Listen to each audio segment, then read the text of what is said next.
Gladys, tuloy-tuloy pa ba ang pag-agos ng lahar dyan sa Biak na Bato? Monica, tumigil na nga ang pag-apaw ng lahar. Sa katunayan kanina, naabutan natin ang mga residente sa Biak na Bato na tulong-tulong sa pag-alis o pagtanggal ng umapaw na lahar upang mabigyan ng daan ang mga motorista. At habang ang mga residente ay natutulong-tulong sa pagtanggal o pag-alis ng naturang lahar, may ilang mga residente naman na kanya-kanya sa pagbitbit ng kanilang gamit upang lumikas bago pa man ipinatupad ang forced evacuation. Kwento ng mga nakatira dito ay nakala nila na may ulan lang sa bukid malapit sa kanila.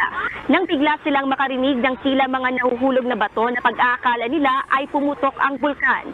Nang lumabas na sila sa kani-kanilang tahanan, napansin na lamang nila ang pag-apaw ng lahar sa daanan na mula sa tabing ilog. Ayon sa mga residente, may ilang bahay na rin ang napasukan na ng lahar. Dahil sa nakaambang na panganib matapos ang pag-apaw ng lahar, dali-dali nang dineploy ang mga pulis upang isagawa ang forced evacuation sa Biak na Bato.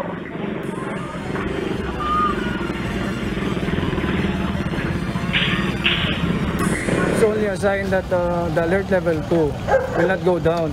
Mag-i-increase, but there's a possibility mag-i-increase to alert level 3. This is ito na po yung mga senyales na tinitingnan natin, and there's a possibility na lumala to kung magsigi-sigi po yung ulan.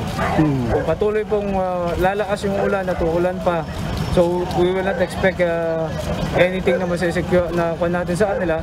So ang kailangan po natin gawin is to forcibly evacuate lahat po ng tao dito sa Barangay Biak na Bato. Ayon sa hepe ng La Castellana Police, ito na ang senyales na hindi pa ibababa ang alert level 2 ng bulkan. Monica, ayon at posible din na lumala itong kung magtutuloy-tuloy ang pag-ulan, kaya minabuti na ng local government unit na ilikas na ang mga residente na nakatira sa Biak na Bato. Yan muna ang ating update. Balik sa iyo dyan, Monica. Gladys, ilang mga pamilya at individual ang naapektuhan at nasaan sila ngayon? Kumusta yung mga na-force evacuate?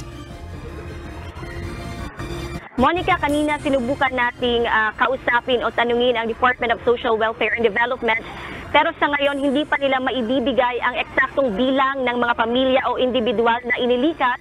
Pero sa nakausap nating kagawad kanina sa Biak na Bato, nasa 5,000 individuals ang mga nakatira dito sa Biak na Bato. And so far, nasa gym na ang mga residente, and yung mga pangunahing pangangailangan nila ay agad na tinugunan na ng local government unit at iba pang mga ahensya na katuwang ng LGU, just to make sure na ligtas at maibibigay ang anumang pangangailangan ng mga residente habang ganito ang sitwasyon dito sa La Castellana. At Gladys, sabi nung mula doon sa report mo na maaaring lumala ang sitwasyon kung magtuloy-tuloy ang pag-ulan dyan sa inyong area.